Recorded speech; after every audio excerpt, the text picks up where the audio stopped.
On tonight's episode, I boil some water, melt some steel, and drill a hole. In the last video, we designed, printed, and cast a couple barrels for our race bike, so now we're going to get straight back into it with some welding and machining. First up, we have to plug this water jacket hole, and to do that, we're going to whip up a couple bungs in the lathe and then weld them to the barrel.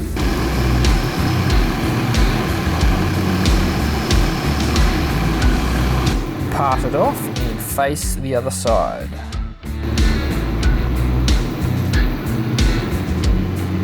And next on the list, we need to clean up both of these barrels so they're super clean and prepped for welding.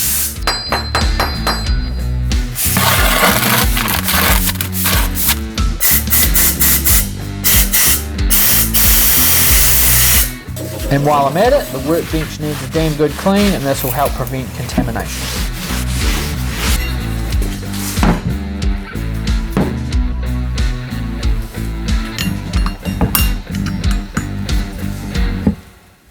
It's gonna be tight. Cleanliness and weld prep is essential when welding aluminium.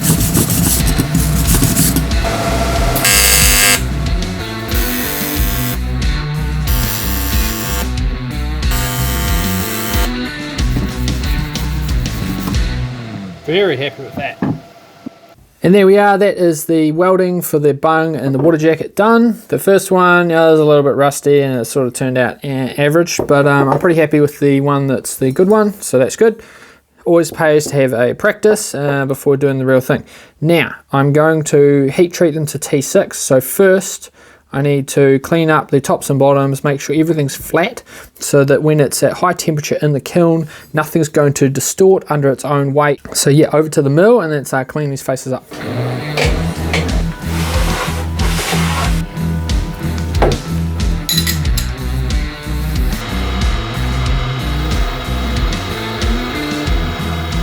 There we are, that's bottom of barrel 1 done. So as you can see, with the 0 on there, it's showing 0.1 that way, and rotate it around and it's showing 0.0, which that's good. And I've got the kiln preheating at 500 degrees Celsius for the first step of the heat treat. Can't forget the stainless heat shield for that radiant heat. So the first barrel has been in the kiln for a couple hours, and as we can see, we're at 512 degrees Celsius. So I was aiming for about 500, so I'll turn that down a smidge and just keep an eye on it. I've spent way too long messing around with this mill, tramming the head. The nod it's called, which is the adjustment this way, is actually non-adjustable, but it was out quite a bit. It was about 0.15 across the table, which explains some of the cuts I was getting, and I wasn't quite sure how to adjust that, but the internet says you've got to shim them. So yeah, I sacrificed one of my feeler gauges. So yep, no more valve train for 0.15, but it's going to be a lot more useful jammed in there, so it's good. And I just heard the jug finish, so let's go fill that up and then we can chuck that into there.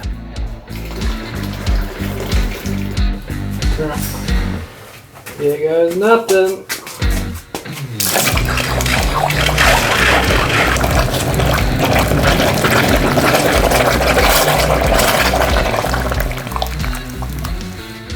Too bad. I thought I was going to get water everywhere just because of the volume of the bucket, but no, all good.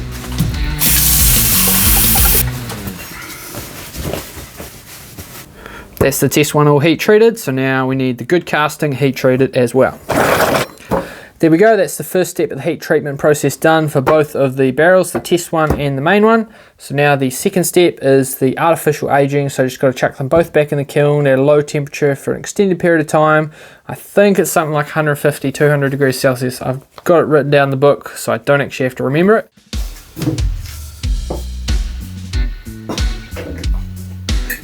So the barrels have been in there for about an hour now, and they're just sitting at 180 degrees. Which is perfectly fine for the artificial aging. Now, this big hunk of steel here is going to be my jig for bolting the barrels to, and I think I am going to set them up in the mill. But first, I'm going to clean up all the corners and stuff with the angle grinder, because there's all these pretty lumps and cuts and stuff, which is just going to trying to make it flat a pain in the ass.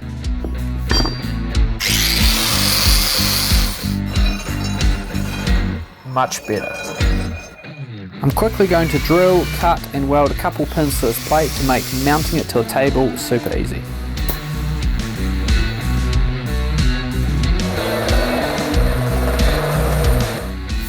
First pass down, and second pass down, followed by some hand chamfering. Bit of steel on paper on rock action. Rinse and repeat for the other side. Right, well, I jumped the gun a little bit and I got excited and I cleaned all the floor because I really hate standing on all that sharp metally stuff and dragging it all through the rest of the workshop.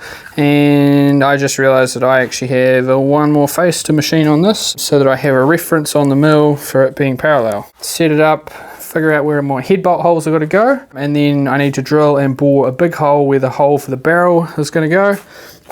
These are just finished, so I need a big hole in the middle of it for this so it can sit down, it can be bolted there. And yeah, these are just finished the artificial aging, so these are finished the heat treat cycle and looking pretty good. As you can see, I've just got it bolted in the vise. Now I've tried something a bit different I've seen on the internet. So I have an aluminium piece of welding wire here and a steel piece here, and that's to pretty much make it so that it is parallel with the back face of the jaw, and hopefully when I machine this surface it's going to be at 90 degrees with the back surface. Well, there you go, that's Murphy's Law for you, isn't it? I was not trying at all to make this surface, you know, as good as it can be, and it is pretty darn good for me at least. These risers have got to go, and a quick cleanup wouldn't hurt. Well, 7 hours later, I'm back from the emergency room. I had a piece of steel in my eye from the angle grinder, and I'm good now, so it's a relief. I don't want to be blind, and yeah, I'm going to get back to it.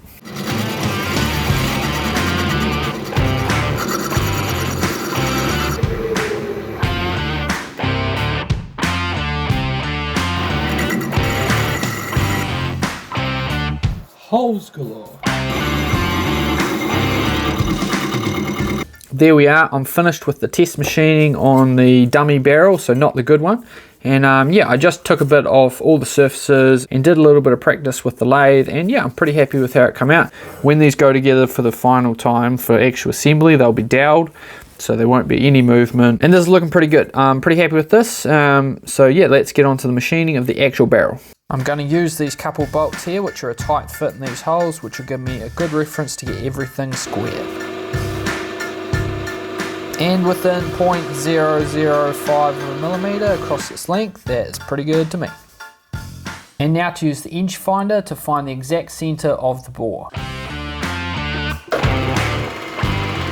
A little bit of barrel prep so that I can mount it in the lathe. I'm going to clean up the bore, face the top surface, and then I'm going to drill and dowel the holes for the head bolts for later.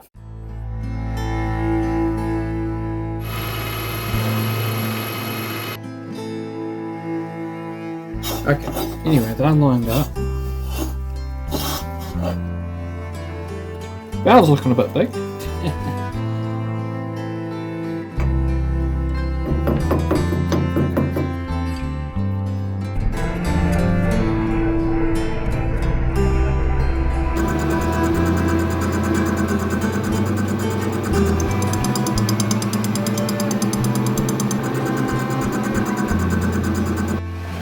Now to take the outside of the spigot down to spec and measuring very frequently, and then tightening up the end with a chamfer inside and out. Put machining on the lathe for a bit now, and I have the outside pretty good and I'm happy with that. There's the odd spot here and there, but other than that it's pretty good. Got that to spec. The inside, still plenty of work to do, and I've got more length to remove as well. I've started cleaning up this surface here. It's going to take me a little bit because I'm running the lathe in reverse with the cutting tool upside down because I haven't got something that can get in there properly, and it's a screw-on chuck, and so it means if I take too big a cut it could potentially unscrew the chuck. So I have it done up really tight and I'm taking small cuts, so it should be all good, and it's in aluminium. If it was in steel I probably wouldn't even attempt this. Yeah, so let's keep going.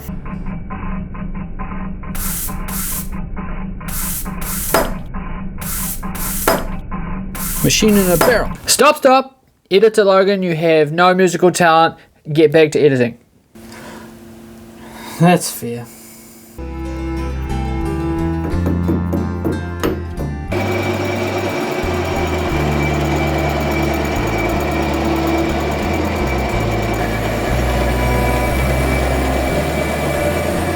Almost done the machining. I'm going to step away from the lathe because it was giving me some finish issues on the inside. It was sort of chattering quite a bit, and I managed to minimize it, but for the length of boring bar and the tools I have, it's not going to be quite sufficient. So I'm going to have to go back to the mill, which means I have to finish this plate, which I thought I didn't have to finish. So yeah, got to get onto that, and then we'll just be able to clean up a few more surfaces. There is some porosity on this one, which is to be expected, so I'll have to weld that up at a later date and finish it. I've left some extra meat so I can do that, and then it'll be ready for nickel plating.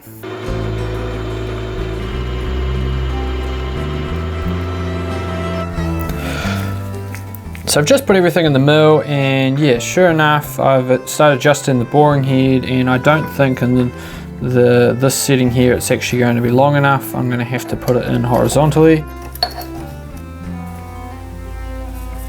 And there we are, we have a tiny boring bar. I have ground some relief on the back, hopefully it's enough. The insert may be the wrong shape, we'll have to wait and see. Right, we're ready to go. I am just going to put this out there. I don't think this is going to work the first time. I think I'm going to have to re-grind it. Let's just freaking see what happens.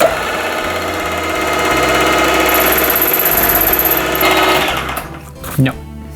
And a quick file and sand, and you can see we have this nice new angle instead of that one there. We're moving to there, which should hopefully get the right angle on the cutter. Take two. Wait. That's going backwards. Okay. It's cutting! Oh, that's hot. That's hot. Hot, hot. Maybe lower speed?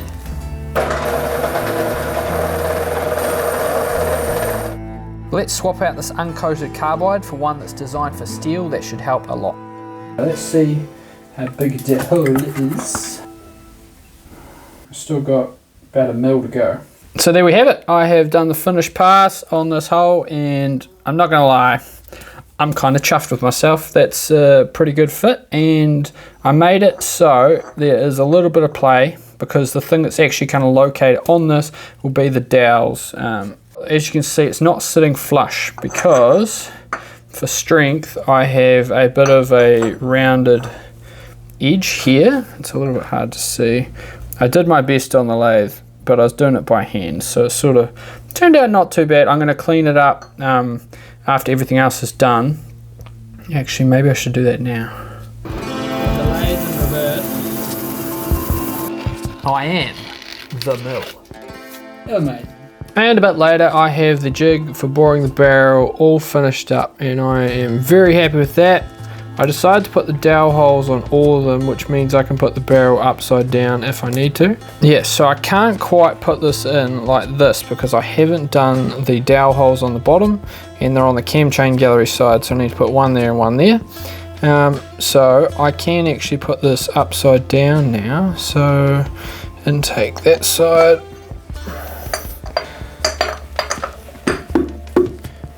There we go.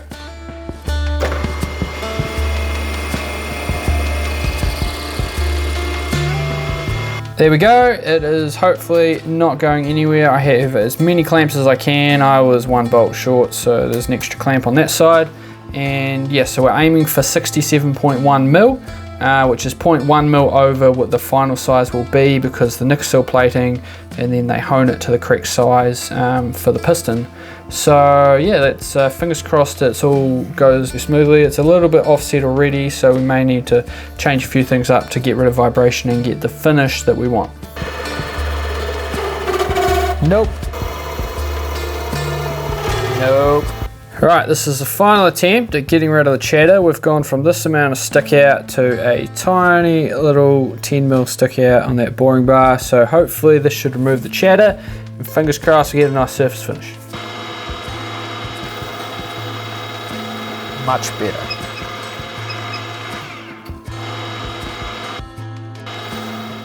I had to flip the barrel up the other way as the boring head was going to bottom out on the table, and it was leaving a couple mil lip. Holy crap, nearly shat myself. The boring head freaking come loose on the arbor. Boy, am I glad that did not come loose when I was boring. Whew, that would have been game over.